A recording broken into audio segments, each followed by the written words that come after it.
Good morning.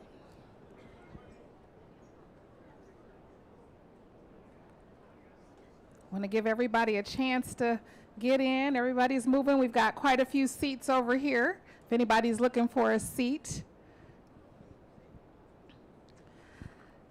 This morning, I like to start with a check-in, just to see how Horizon House is doing. So if you are doing well, give me a thumbs up. If you're doing okay, do like this. And if you're not, give me a thumbs down. And I just want to take a minute to look around the room. Okay. All right. All right. This is a good check-in. This is a good read. I would say the majority of people are doing well, and we've got some people who are doing like this. Feeling just okay. Well, I can understand both because I'm feeling a little bit of both as well. And I'm a bit sad, I have to be honest. I'm watching what's happening around the country to our democracy. And I'm doing two things. One is I am deliberately not getting used to any new normals because this is not normal.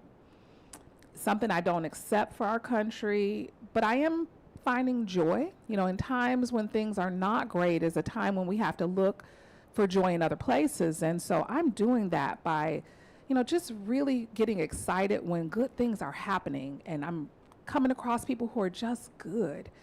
I'm really highlighting that and not taking that for granted. And I'm enjoying the beauty of the world as well. And so doing that, it just helps me during a time period like this. As a leader, we're human, but it's important to stay focused, when things are a bit dark. So I just wanted to share what's bringing me joy. And I have to tell you, one of the things that's brought me joy recently is all of the new artwork.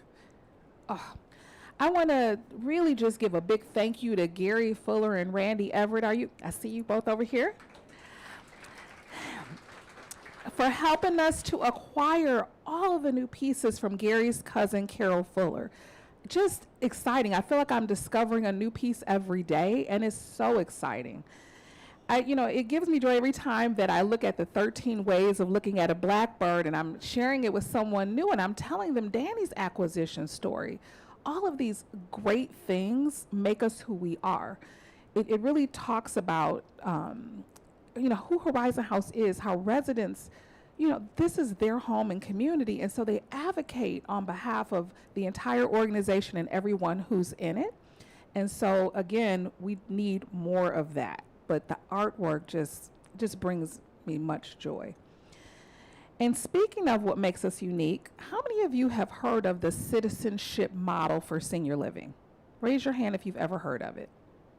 The citizenship model. Citizenship model for senior living. Well, you're not alone. I had never heard of it either. But I've had two people recently say, Horizon House has what is this citizenship model? So I want to talk to you a little bit about what the citizenship model is. It is something that an organization called Christian Living Communities, which I have to be honest with you, my competitive spirit's a little uneasy because this is something Horizon House has been doing for over 60 years. And Christian Living Communities, kind of acts like they invented it fairly recently. They have a wonderful dynamic leader named Jill Vitale, awesome, and she's kind of coined this model and speaking all over the country like it belongs to her. But I will tell you, this is something we've been doing. And as a matter of fact, somebody who discovered it, or who discovered that she was doing it, said, oh, Horizon House has been doing this. I want to talk to them. And I ended up having a call with that gentleman early this week.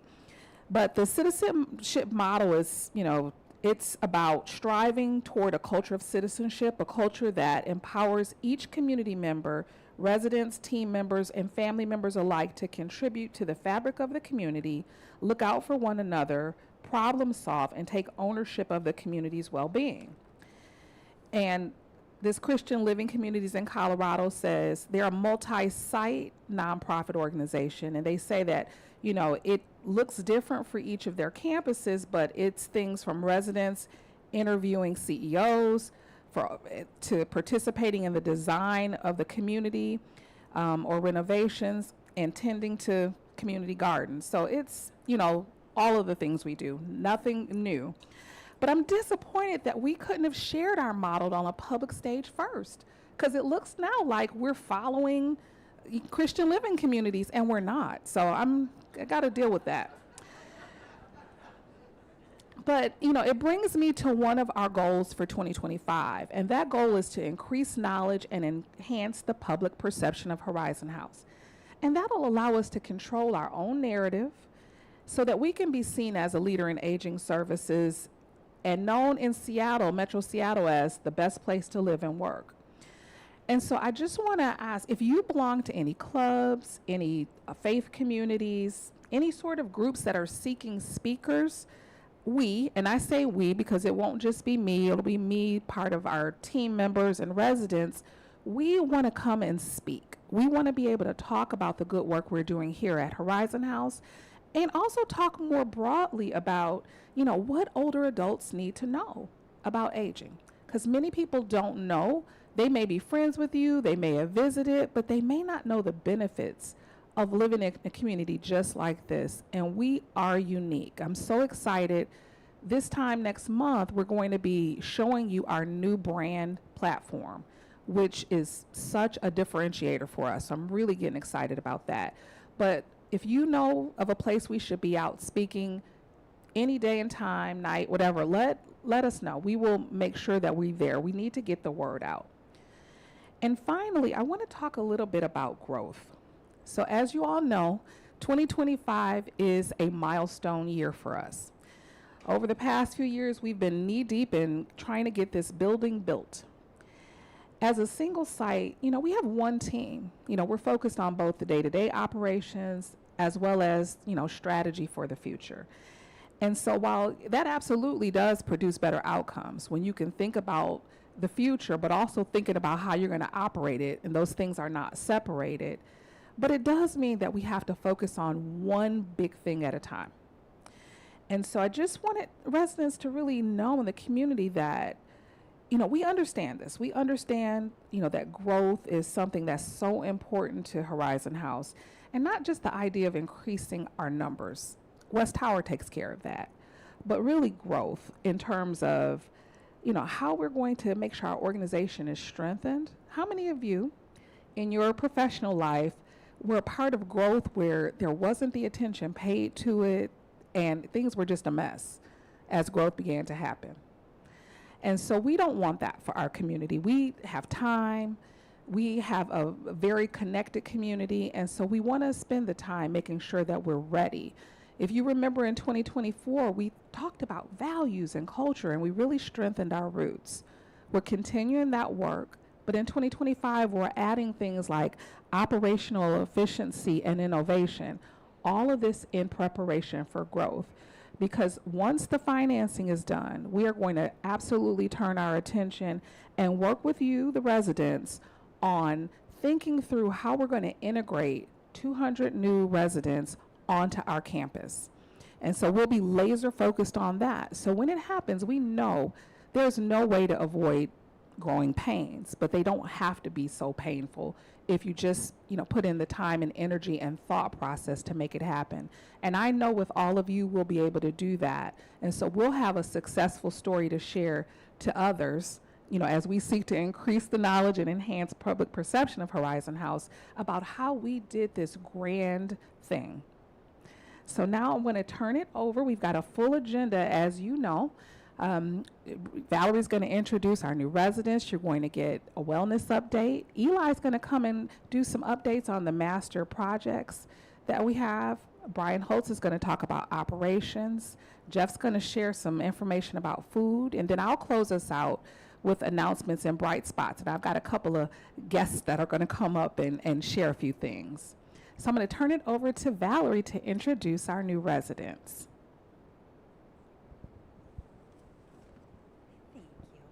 Thank you. Good morning. My pleasure to introduce some of our newest residents. I didn't give you the warning, but if you don't mind, as I introduce you, it's real easy, Helga, I promise. Just stand up and wave real quick. You can sit and wave, that's okay.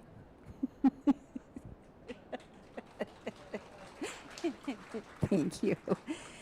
Helga Bernard.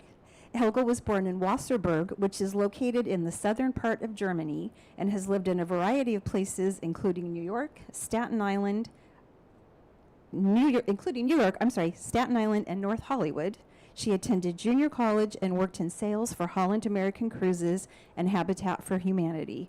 And so many of you travel that she may have booked a trip for you. Jean Simpson.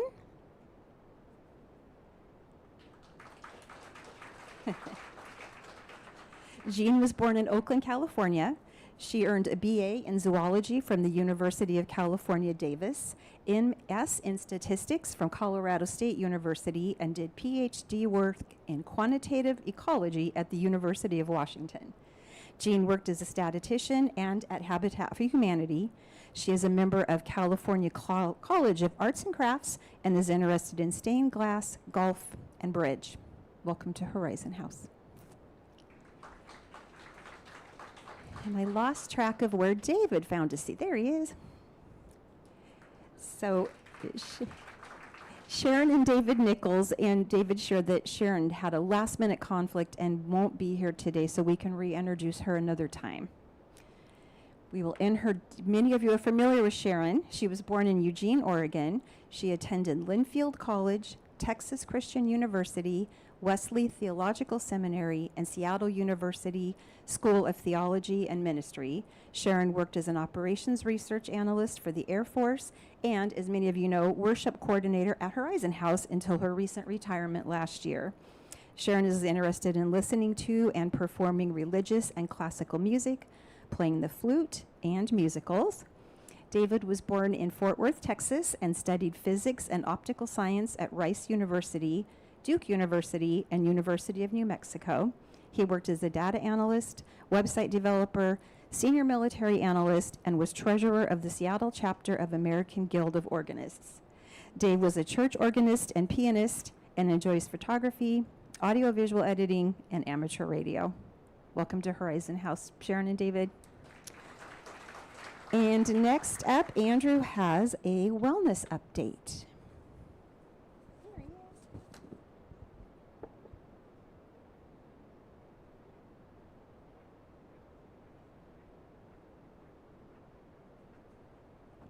Good morning, everyone.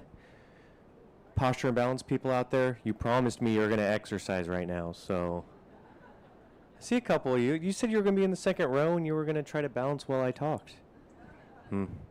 Yeah, I do have a couple just quick updates. Nothing that will blow your socks off. So this is just a quick overview. We'll go right to it. So first one, if you haven't seen, the new class schedule is out. It can be found on HH Connect, the poster boards, both right back behind us in the mailroom and down in B1. I have some small copies you can take home, but I'm trying my best not to print out thousands and thousands of copies. So please, either if you want one, you can just ask me to print one. Any one of the three of us down there can print one. But also, please use HH Connect. We're really trying to push that sustainability. Help us with that, with trying not to take 10 copies for yourself. Then, if you guys remember the wellness newsletter, the very first edition came out about October of last year. It got rave reviews from you guys. It went out to both you, the residents, but also the employees, and it had tons of different tips, tricks, different articles about overall wellness, anywhere from nutrition all the way to fitness. The second version is going to come out very, very soon, early spring, so look out for that. I just wanted to shout that out real quick. Along with that, earlier this week, I think they already may be gone, but I wanted to do a quick thank you to Sue and Lori Bell. If you guys came here, I think it was on Tuesday, to the Healing Touch presentation. It was a packed room. I hope you got a lot out of it. If you have any extra questions, Sue told me you could either talk to her, you can talk to me, and there'll be more to come about all of that option very, very soon. I also wanted to do a plug for the Resident Wellness Committee. If you guys don't know, yes, I see you back there, Barry. The the resident wellness committee, they do a lot of different things here that you may not know about. They do help set up a lot of presentations. First, if you're interested, I know they're always looking for extra people to join the committee. You can reach out to Barry. I think he also said you could reach out to John Hamm if and when he comes back from Hawaii. If I was him, I'd stay in Hawaii longer. I also wanted to plug, though, that at the end of last year, we had Dr. David Avery come in talking about better sleep and kind of those sleep clocks. We have sleep clocks down at the gym for rent. So if you want to know kind of what that is, what it all entails, you can talk to the wellness committee and Barry or me about what are these like sunrise clocks, what do they do. We even have some cool little visors. They're all available for rent down at the gym. And you could give it a try, see if it helps you sleep better, sleep longer. And then just a couple other quick plugs. First, if you guys remember the Berg Balance and Fitness Assessments, that's where I assess your physical fitness, not everybody's favorite thing to hear and do. It's important for me and you, for both to see where you are at physically, to see if you're staying where you would like to stay physically, but also for me so I can know what I can change class-wise, what I should be putting more focus on. Those will be coming very, very soon, probably at early spring as well. Then it's been out for a while, but I wanted to tell you guys again that there was a change to the pool signups. If you remember before, we had 2 sheets where 2 households could sign up per slot.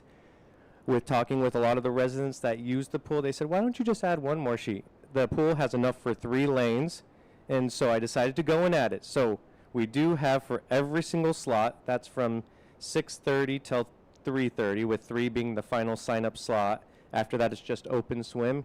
There's 3 sign-up sections now. So we've added 1 per 30-minute slot.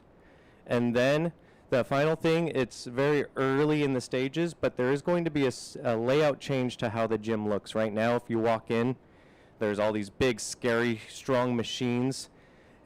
And that can be a little bit scary. There's lots of studies and science done about what appeals to people, what gets people into gyms. And seeing big, scary weights isn't the first thing you want to see. So I'm looking at, first, how can I change that appearance, but also how can we better use that space? There's a lot of equipment in there, and which is a great thing, but it does get a little cluttered. So we're going to be looking at how we can better manage that space and first make it look more appeasing, but also make it more functional. That's all I really have for you guys. I think next is Eli.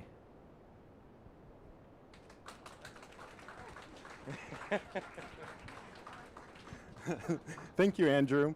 Good morning. So, thank you. Master planning projects. I am pleased to announce, finally, the assisted living amenities project will be open for occupancy like next week, I believe. At least level 3. And level 2 will be open for lunch the next week, starting with lunch, I think, on the 11th, Emily says. So finally, this is a huge, yeah, it's been a long time waiting. These are some photos. It's even better in person. I can't wait to see everybody start using it. And then also, part of it was a living room. Also, it'll be a really nice space for residents and their families to kind of meet and spend time with each other. Actually, the photo on the far right is an outdoor viewing area that's in the 2nd floor, what used to be the private dining room. So that's going to also be a really nice feature. So let's see. As far as 2025, we have a project that we're calling the Secondary Exit Pathway for Dining Room. If I could think of a better name for it, I actually welcome suggestions. And then there's also the 2nd floor offices. So the former memory care area that we are now using as the temporary food services while that existing assisted living project has been underway. All of that will be renovated to become new assisted living staff offices, as well as the executive offices. That's going to pretty much consume all of 2025. It's going to be a very long project, but fortunately, it won't disrupt the amenities of what assisted living residents currently experience. It will obviously cause some noise. We'll be very good at providing those noise notices, but it is not expected to be any more disruptive than, you know, an adjacent apartment turnover, for instance. But just know that it's going to go on for an entire year. So, and then thirdly, we have various West Tower, what we're calling early works. This is just construction scope that helps prepare the West Wing parking garage for the demolition, for its demolition. So you probably won't be able to observe too much of it, but that'll be going on in 2025 as well. But jumping back up to the secondary exit pathway for dining room, just to give you a clear understanding, obviously, you know, if you're familiar with this view, as you are approaching the West Wing from the dining room, well, past that expansion joint, once you get into the Orchid lobby, that's no longer going to be accessible because of the demolition. So instead, that green arrow, we'll need to find a pathway. Well, it's currently a storage closet. It's currently a storage closet. So we'll need to open that up, create a pathway that joins up with the executive corridor and the stairwell that's over there by the accounting offices. So that'll be the disruption that everybody will be able to experience in 2025. You can save your applause till the end. So also, you know, in the future projects, we still expect to do the University Cafe, but that'll be in 2026. I think the last time we presented, we thought we would probably get started on the University Cafe in 2025. That's no longer the case. We want to just focus on that one pass through. The terrace dining room, we're projecting 2027. And then the lobby and package room redesign. This is still going to be the East Tower existing main lobby. It'll always be our main lobby. But as the new West Tower finishes, we will plan to revitalize the appearance of our existing lobby in 2029. Okay, so upcoming presentation this next Tuesday, March 4th, 2:30 to 4 p.m. in Anderson Hall will be a presentation from our design builder, Anderson Construction, of the logistics of the West Tower. I think this will be a fun fun presentation to attend. It'll kind of describe, you know, how trucks will be arriving and where they're going and what we can expect to see in terms of construction progress throughout the 39 months of construction. We will not talk too much about dates. That meeting will come later, but we at least want to, you know, start the conversation about, you know, what is the project going to look like while it's being constructed. All right, and then lastly, don't forget about our comment box. It's down outside Brian Holtz's office, down on B1. You know, in that hallway between, you know, between Laura's massage room and, you know, the sales office. So if you have any questions or compliments, please, you know, put them into the comment box. All right, next up is Brian Holtz. Oh, that's not for me, that's for you. Thank you. Thanks, Eli. One thing I was going to mention when that different pathway that Eli was mentioning that's going through a closet, it'll be cutting through philanthropy space. So our friends in philanthropy, we want to make sure that you know that they'll be relocated. They're still going to be here. We love Ruth Ann and Charlene. Right, Charlene? Hi, Charlene's in the back. And we'll let you know where their displacement will be. But that's a pathway that actually used to be there many years ago, and we're taking advantage of that opening in the side of the building. So I just wanted to mention that that's where it's cutting through. So I wanted to give an update on Comcast. Can we all groan at the same time? So I hope that you've had some activity associated with Comcast. I think everybody has. I know I have. I've probably been emailing on a minimum once a day, a couple times a day, numerous phone calls trying to get traction on what we're experiencing. And I apologize for any disruptions, and I wanted to provide an update that we did have a number of residents that had what is called an insertion channel HHTV, right? A number of us had problems. We pulled a new cable. We worked with Nick, who was awesome for us, from the output that we had from our HHTV. We ran a new cable where Comcast grabs that signal and sends it. And then after that, I think last week in the central tower on the upper floors, we started having a bunch of outages of Comcast or HHTV. I may have called you myself because we got to the point where it's like, what is happening? Well, I found out this week, I think it was, Emily, was it yesterday or the day before when I came to talk to you about it, I think, that the Comcast subcontractors, they've been doing all this infrastructure that I've been talking about so that we can have that new cable box experience for you that we signed back in May. Well, they got all that infrastructure set up, and they said they're going to be doing TT&T, and I'm like, okay, well, that's trimming, toning, and tagging the cables. Unbeknownst to me, that meant they were disconnecting the old and hooking up the new in the central tower, and they're now done. And so, as you may have experienced, it went down for a while, but then you came back, and gosh, it was working.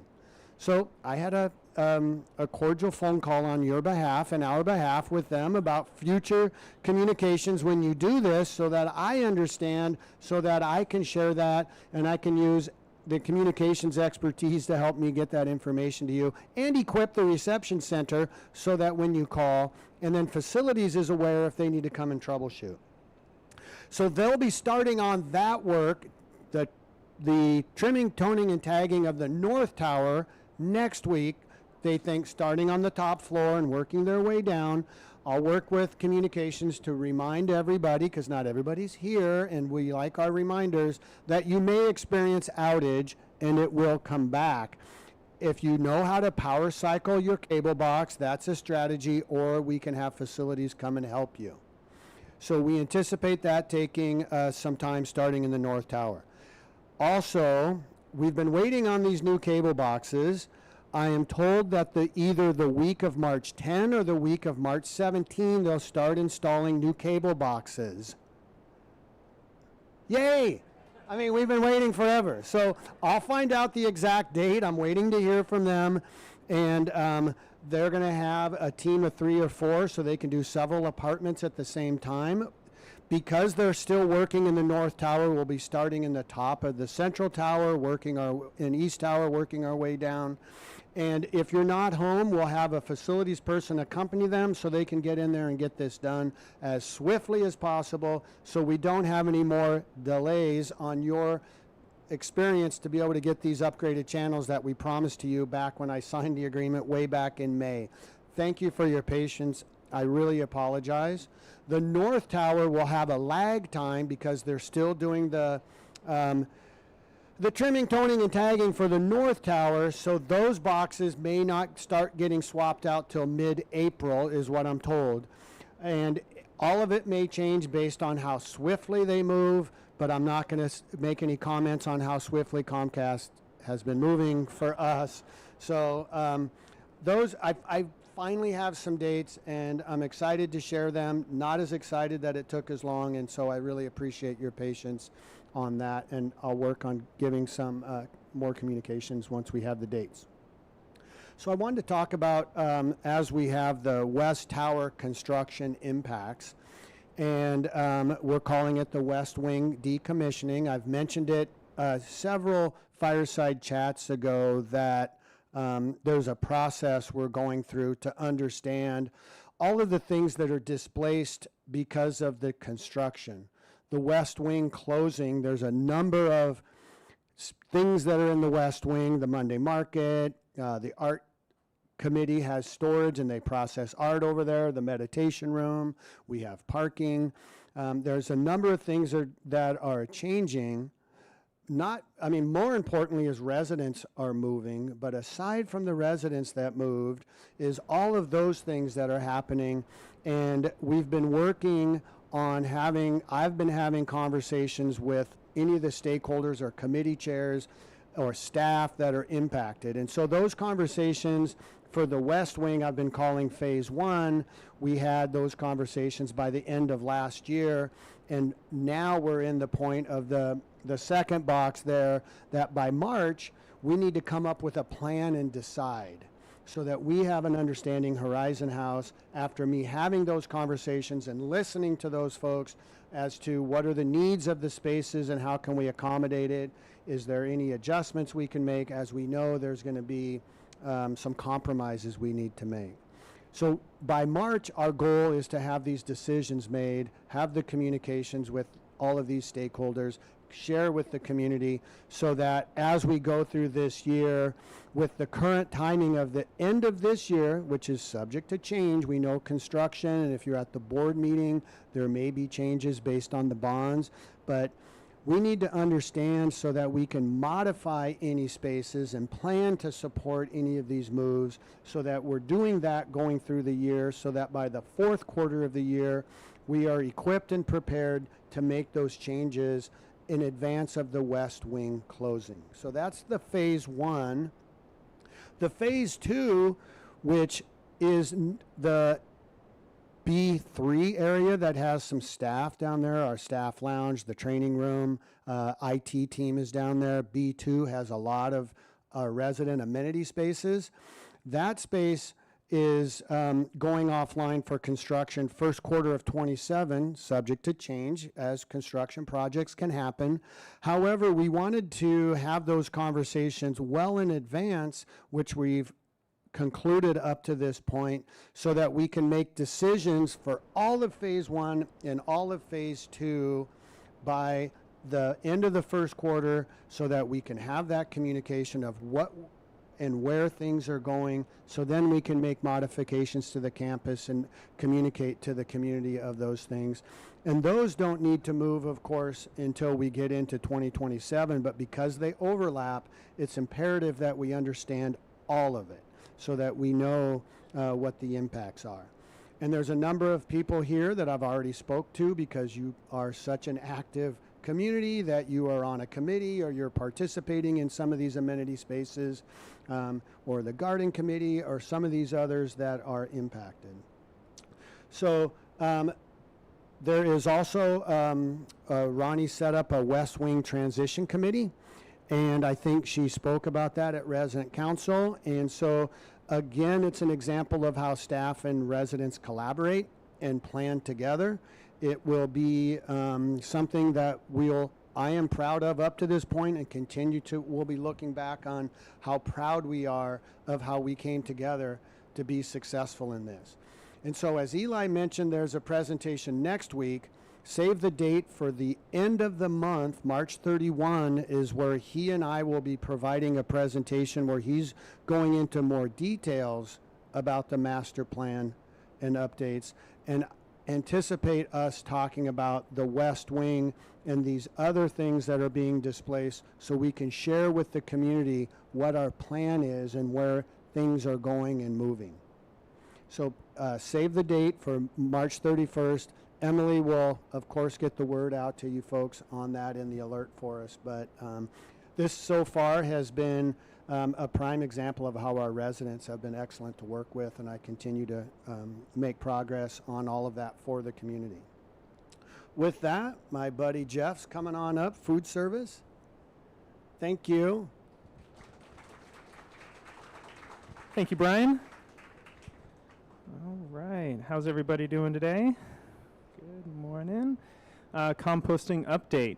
So some good news this time around. I'm sure many of you have noticed the new box that your entrees have been coming in, and you can even see the nice compostable sign there, and it's got the right markings and everything, so that is good to go for throwing in the compost.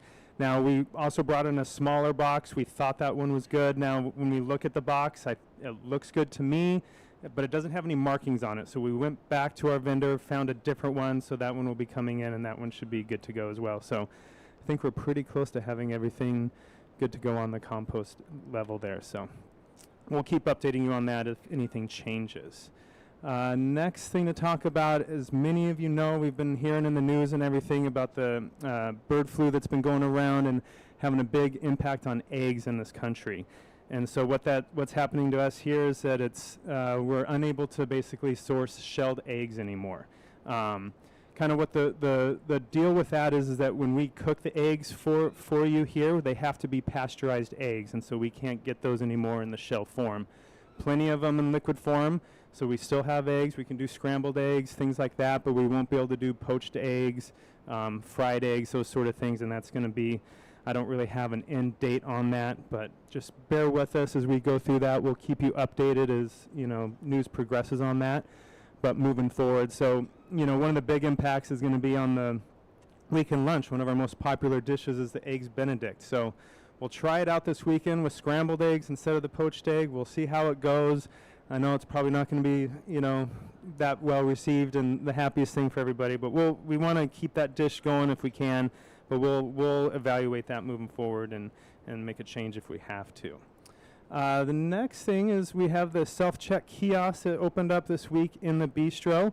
I think it's off to a pretty good start. The very first day we had 30 users on it, which I thought was pretty good.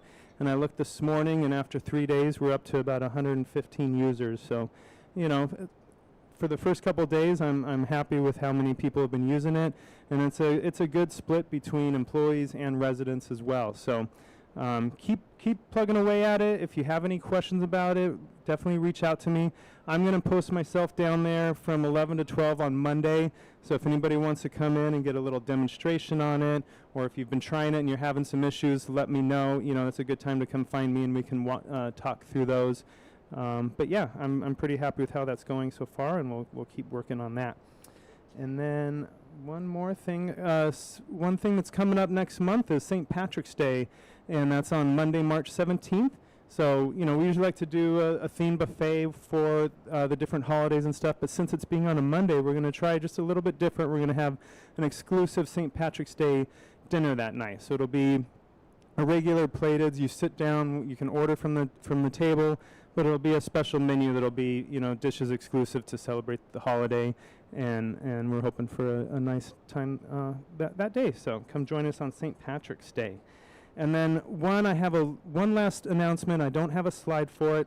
It's a little bit of bittersweet news in our area, but sous chef Ben Weatherby has accepted a new position at a different Morrison location. It's a great opportunity for him to grow, to run his own kitchen, and those sort of things. So we're really excited and happy for him.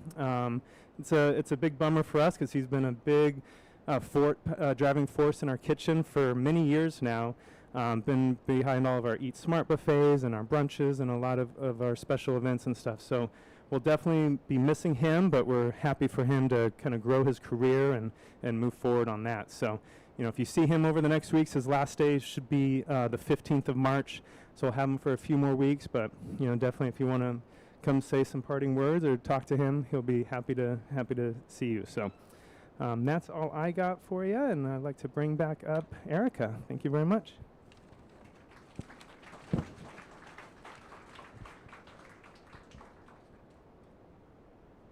I know we all thought that Jeff was going to give us a heart attack and say Oliver. I heard everybody. It was like all right, well, I have two guest announcers today. I'm going to bring Don Warfield up, who's our Director of Sales, and then after that, Amanda is going to come up and share some wonderful news. So I'm going to step aside and let them do the announcements today. Your Honor. Good morning. Happy Friday. I don't know if I've stood up here before in front of everyone. Maybe once when I first started. I just went over 8 months, but I feel like it's been 8 years, but it's good to be here. So what a beautiful day, too. Welcome to a great Friday. the last day of February. Hard to believe. Here we go. So I'm going to give you an update. We are really committed to making sure the residents know what's going on in sales and marketing. There's a lot going on, and Valerie does a fantastic job, and most of you know Valerie. But part of the commitment is to also get to know the rest of the team, Camilo, Anita, myself, and how many of you know who Bonnie is?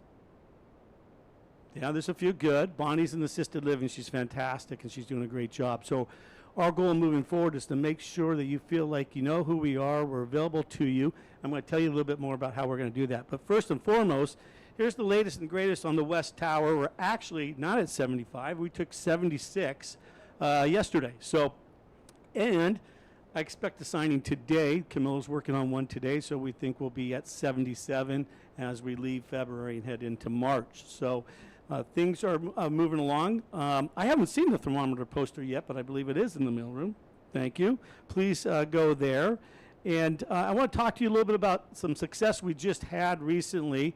You probably know it because we were using your parking spots and you were seeing a lot of folks here. We had 3 events over the last 2 weeks, 2 of them in the Sky Lounge. And we had our current marketing partner, Love & Company, Rob Love, the CEO, came and spoke on the topic right there, what seniors need to know. We had fantastic turnout. The Sky Lounge was full. Some of those folks are already future resident list members, and some of those are new leads. But what we found out is there's a craving out there in the marketplace to understand what makes senior living so great. And I'm looking straight at these faces, and I can tell you what I know what makes great, all of you, and what we do here. And so we had a great turnout. Now that's the responsibility of the team. And we're going to reach out to those folks and try to get them in here to come see us and learn a little bit more. So we're doing some fantastic events, and we're continuing bringing people to us. But we're also going to go to the market here soon, and I'm going to tell you a little bit about that. So let me make sure I can get to the next slide. This helps. I'm glad you guys are laughing. I mentioned this. So part of the conversation I've been having with Erica and some other leadership team is, as I just mentioned, we want you to be informed, feel like you're informed. We need you. I think it was Bill, when I first came here, my first day, he grabbed me, sat me down out there and said, sell me Horizon House. I said, I did, and I missed a few things. He said, no, you're not selling it the right way, Don. Really called marketing it. So we need you, and we want you to be a part of the sales and marketing team, and we want to make sure you're felt up to date on what's going on. And we've had some feedback that we've heard we don't know who everyone is in sales and marketing. We don't know always what's going on. So here is what we're going to do.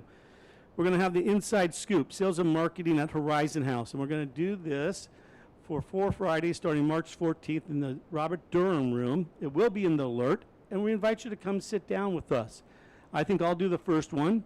I'll probably have Anita do the second, and Camilo do the third, and maybe you all know Valerie, but she might do it. But we want you to be able to come and know who we are, but ask questions. Things like entrance fees, how are the entrance fees working, what's going on with the West Tower. If I have a referral, how do I get a referral to the marketing team? And I can tell you we're working on that. Where's my friend Robert? We're going to soon launch on HH Connect, a simple way for you to go in and fill out information on your referrals and click send, and it will be in the sales and marketing department.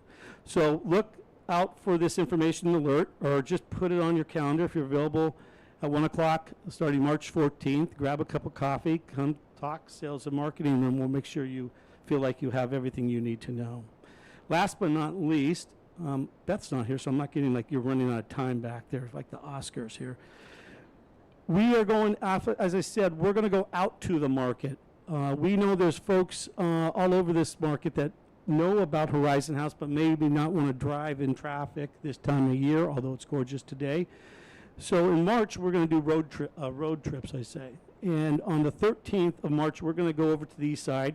We're going to go to the Bellevue Club, and I do have flyers that I will put in the back of the room. So if you have friends or referrals that maybe live on the east side, you can take a flyer and suggest they come and have lunch with us at the Bellevue Club and learn about everything about Horizon House and more. So we're excited about doing that. We have a direct mail piece going out this week that we're going to be inviting folks. I think currently we're at 23 people signed up. We have plenty of space, so if you know folks on the east side and want to come there, that's great. And then on the 27th, we're not going to forget about our friends over on Bainbridge. We're going to go over to Bainbridge Island, and we're going to do our event at the Wing Point Golf Club over there. So if you have friends on Bainbridge, you don't have to worry about the ferry. We're going to take the ferry and go out there. So both of these flyers will be back in the back of the room. So we're excited about that. And then more to come. April, we're going to be right back here with some opportunities to have people come in and see us here at Horizon House. So again, I want to thank everyone for being patient with the sales team. You're always welcome to come down and see us in the Welcome Center, right, you know where Brian's office is, and we're right around the corner there. So there's a board up in the Welcome Center. That's your Welcome Center. And if you have friends that are in here and they want to come down and see the Welcome Center, you can come down and show them the board, and they can see what's reserved and what's available. So thank you again. And with that, I think I get to turn it over to Amanda.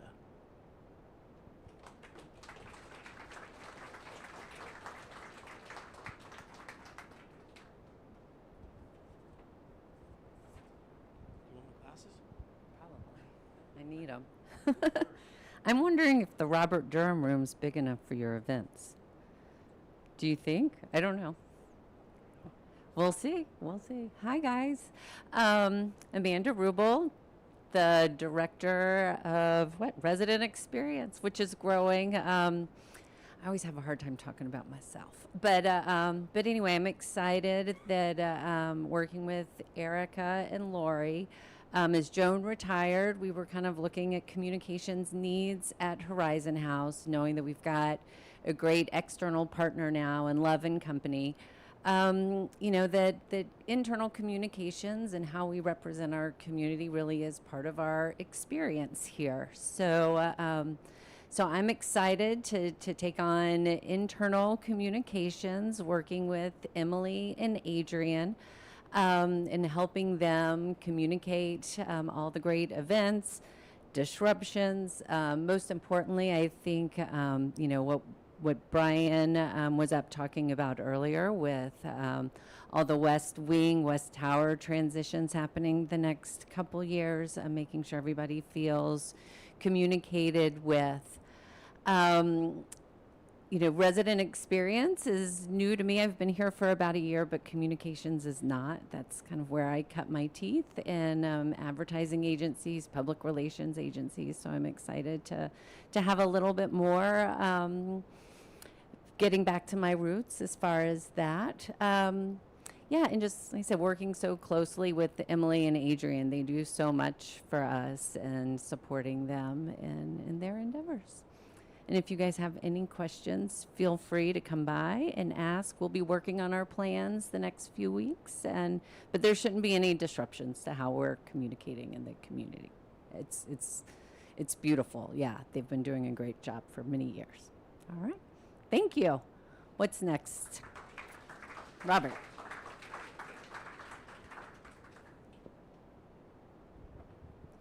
Hi, everyone. I hope you're all having a great day. I'm throwing in an announcement here at the end that an email was already sent out earlier, and staff have known this for a while, but our good friend Nick here is going to be going on an opportunity for 5 months to work on a project in his career. And then hopefully our expectation is that he'll come back, and we've hired someone who starting off will be named not Nick, but after that we'll be calling him Chase by his real name, and will be helping us out for AV events as well. So everyone wish Nick the best, and thank you.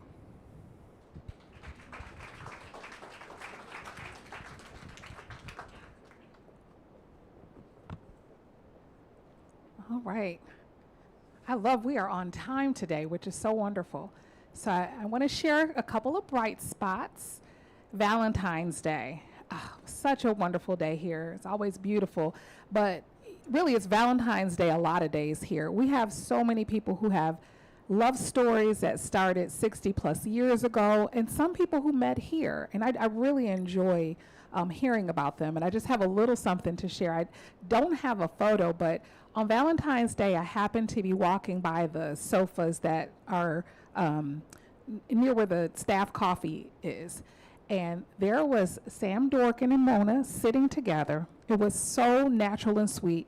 They were looped arm in arm. And I just had to get a picture. I got a picture with their phone because I didn't have one. So I do need to get that picture because I would have loved to show. And what I asked them was, how many Valentine's Days have you had together? And I mean, again, nearly 70 Valentine's Days they've had. So it's just beautiful. Wanted to share that Christy and we had a chance to attend Mayor Harrell's State of the City address.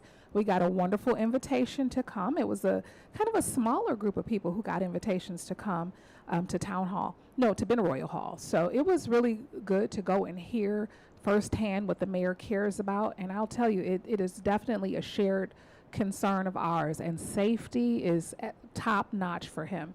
He really, really wants to continue building the confidence of the citizens of Seattle around feeling safe. And I don't know how many of you have walked down toward 3rd Avenue recently. Things are improving. They really, really are. I'm feeling really good about where the city is headed. So just wanted to share that. We also had to say goodbye to our caregiver, Ann, who retired. How many years had Ann had? Was it like 30 years? I can't remember how many years. It was quite a few years. I don't see anybody from AL here, but we got a chance. We had a potluck up in the assisted living, and as you see, there were staff from other parts of the organization who went to celebrate with Ann, and we wish her well in her retirement.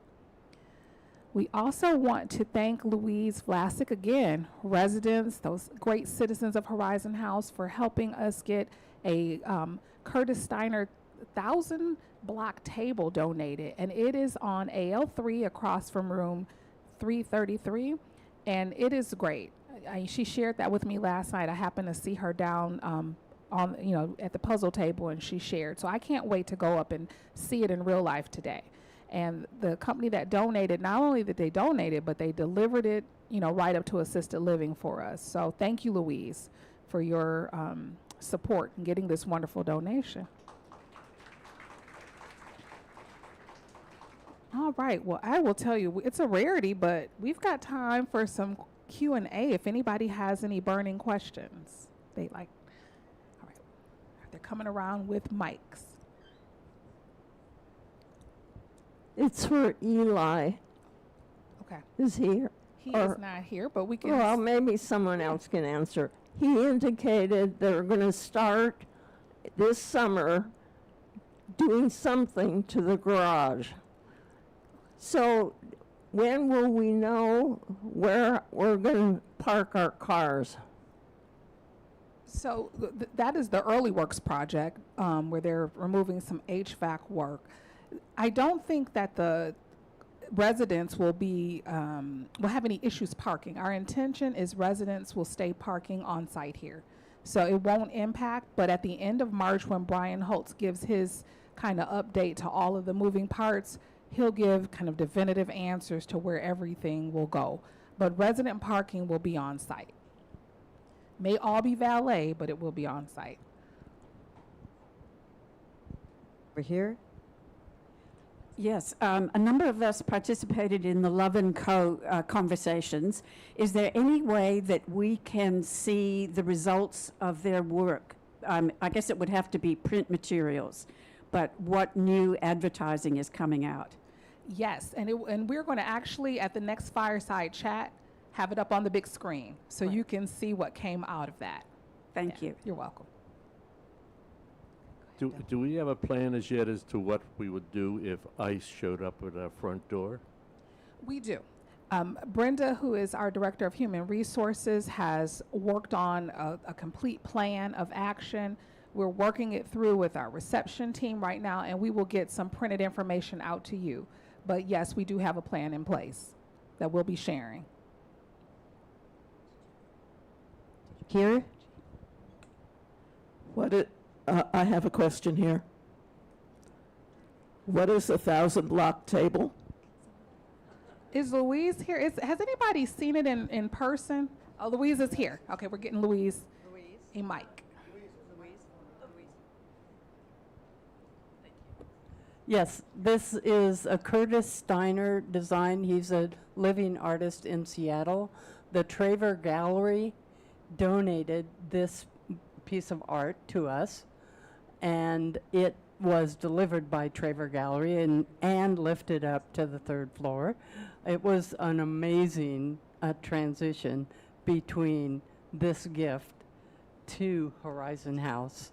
And I encourage all of you to go up and look at it because it's the first interactive art piece on our campus. And it is so much fun. The first day, there were 4 people in wheelchairs that can approach this completely comfortably and work at the table, and so can you. And I noticed a lot of the staff love it as well. It's a wonderful piece.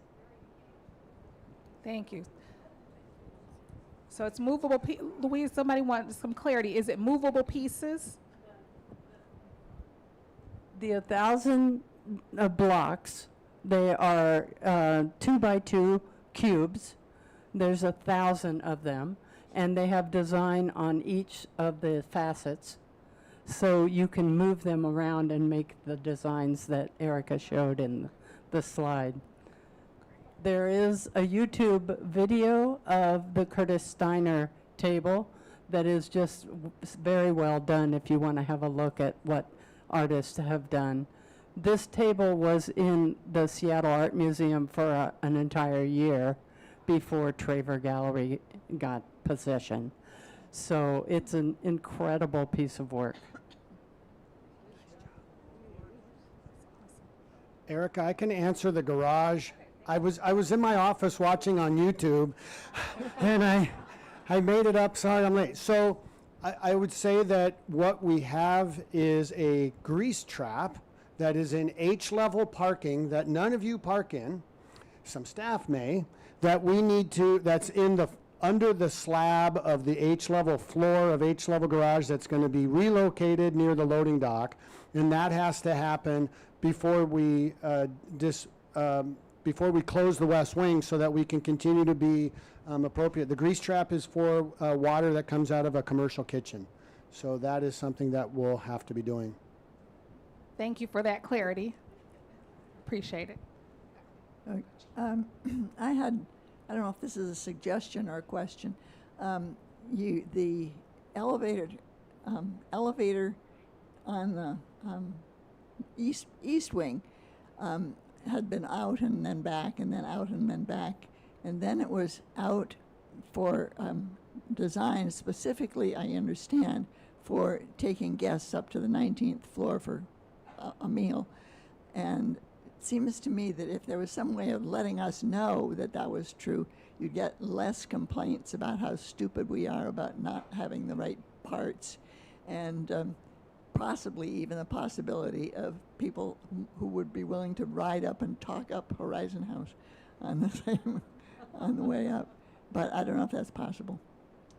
All right, we will definitely keep you posted when we're going to have our express elevator that Mark runs during our sales events. We'll keep you posted. All right, well, this is great. We are ending on time, I think with maybe a minute to spare. So go forth and enjoy this sunny Friday, last day of February. Thank you. I'm sorry. Meeting next. So Mark, is Mark in the house? So Mark is doing the first of, we'll see how much action and traction we get. Facility Fridays is an opportunity for Mark, our facilities coordinator, to talk about focal topics around the community related to the building and the facilities. And Mark is doing that today at 11, right after the fireside chat. Gosh, maybe you need a break, stretch your legs, and come back. And so he's evaluating if 11's the best time on the Fridays to do that, but he is planning to do that next. Is that correct, Mark? And today might be on elevators a little bit, Mark, speaking of? That's correct. Okay, so if you need to get a cup of coffee and stretch your legs, Mark will probably give you a couple minutes before he jumps into what he has next. Yes, if anyone needs to go to the restroom or take a quick lap, yeah, I'll give you a couple minutes before I get started.